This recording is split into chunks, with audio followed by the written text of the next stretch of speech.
Hello बच्चों, आज के इस क्लास में हम लोग आर्टिकल 325 से 329 को देखेंगे। 324 मैंने इसके पहले वाले वीडियो में बता दिया है, अगर आप नहीं देखे हैं तो जाकर देख लें। और मैं आपको एक बार फिर से बता दूं, आर्टिकल 324 से आर्टिकल 329 हमें किसके बारे में बताता है? ये हमें इलेक्शन कमीशन के बारे में बताता है, निर्वाचन आयोग के बारे में बताता है। और ये संविधान के भाग कितने में है?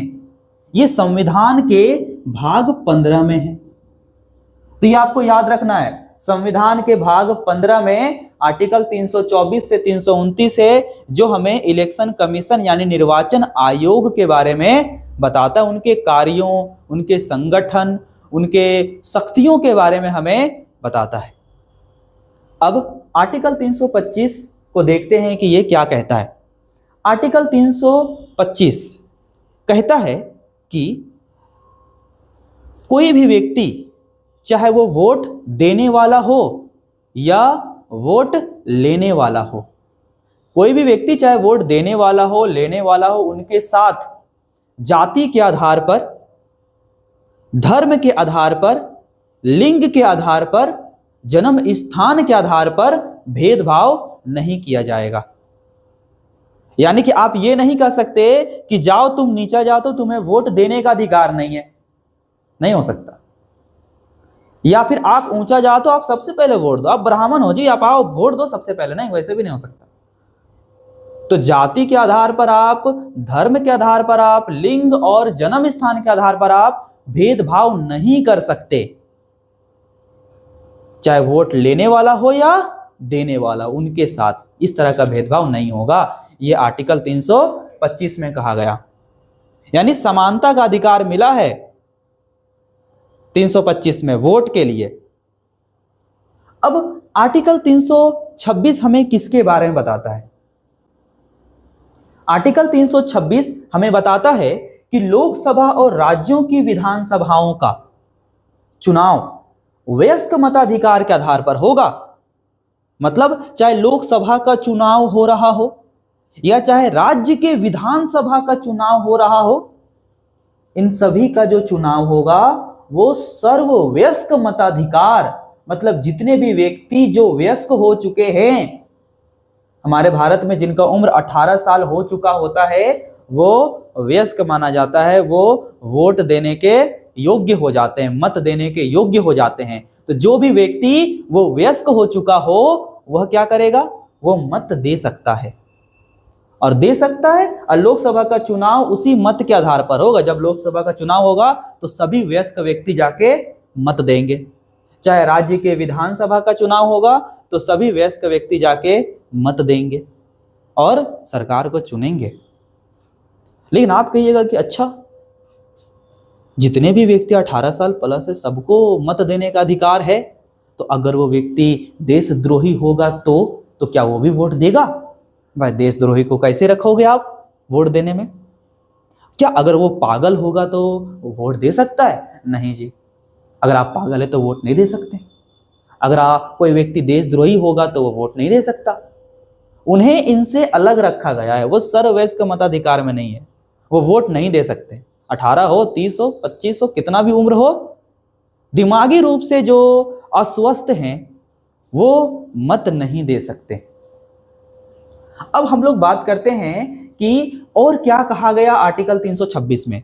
आर्टिकल 326 में हमें यह बताया गया कि 1 पर्सन 1 वोट, एक व्यक्ति को एक ही वोट देने का अधिकार है।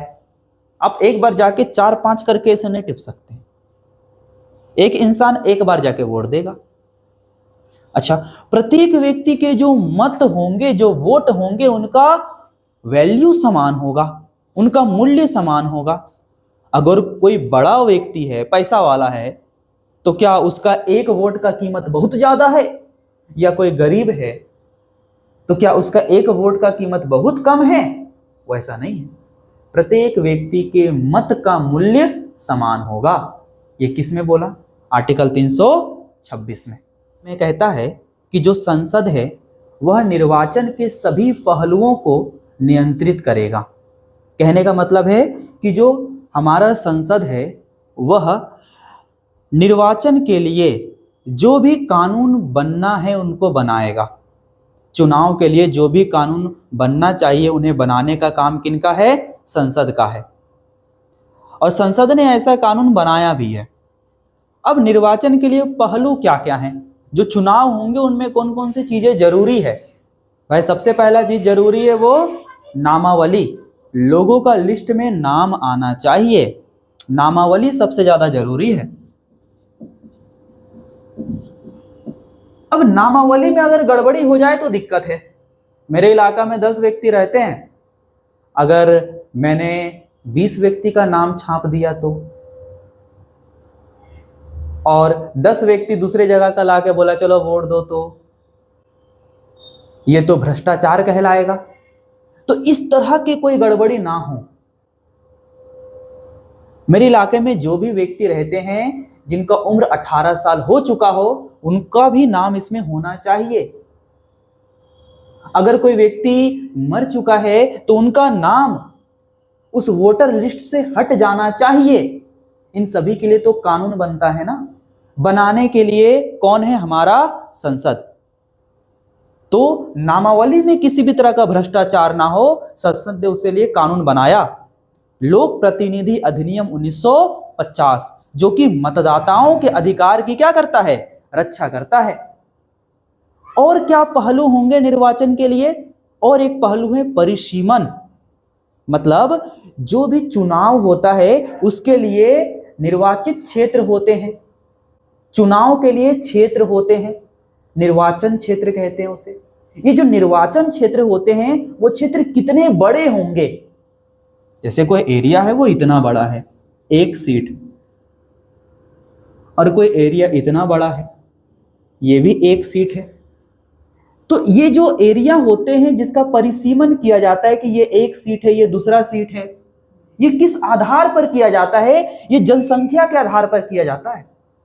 अगर किसी जगह में जनसंख्या बहुत ज्यादा है, आपको वहां का परिसीमन क्षेत्र क्या करना पड़ेगा? छोटा छोटा करना पड़ेगा, क्योंकि छोटे से जगह में ज्यादा लोग आ जा रहे हैं। तो ये 1 सीट, अगर किसी जगह में जनसंख्या कम है तो वहां की परिसीमा जो होगी, उसका जो एरिया होगा वो क्या होगा? बड़ा होगा, क्योंकि इतने बड़ा एरिया में मान लो कि वो व्यक्ति आ रहे हैं। तो परिसीमन क्षेत्र कैसे निर्धारित किया जाता है? जनसंख्या के आधार पर। और इसके लिए कानून कौन बनाता है? संसद। तो संसद ने परिसीमन अधिनियम बनाया 2002 में। अब आर्टिकल 327 के बाद हम लोग देखते हैं कि आर्टिकल 328 हमें क्या कहता है। आर्टिकल 328 हमें यह बताता है कि देखिए, अगर संसद कानून बनाता है निर्वाचन के लिए, चुनाव के लिए संसद कानून बनाता है, और राज्य के विधानसभा, राज्य भी चाहता है कि हम अपने विधानसभा के चुनाव के लिए कानून बनाना चाहते हैं, तब राज्य भी बना सकता है। संसद कानून बना सकता है निर्वाचन के लिए, चुनाव के लिए। राज्य भी, उस राज्य में जो विधानसभा के सीट के लिए जो चुनाव होता है वो राज्य भी उसके लिए कानून बना सकता है। लेकिन एक शर्त है, अगर कोई कानून पहले से संसद बना दिया है, उसी तरह का कानून राज्य अपने विधानसभा के लिए नहीं बना सकता। फॉर एग्जाम्पल आप समझिए, संसद ने एक कानून बनाया कि जो भी व्यक्ति वोट देने जाएंगे वो अपना एक पहचान पत्र लेकर जाएगा, तभी उनको वोट देने मिलेगा, नहीं तो नहीं मिलेगा। अब राज्य भी कल को बोलेगा हम भी इस तरह का कानून बनाना चाहते हैं कि कोई भी व्यक्ति वोट देने आएगा तो पहचान पत्र लेगा। नहीं, आप नहीं बना सकते, आपको उस संसद के कानून को मान लीजिए, क्या दिक्कत है? आप अलग से कानून ऐसा नहीं बना सकते। ये बात किसमें कहा गया? आर्टिकल 328 में कहा गया। आर्टिकल 329 हमें क्या बताता है?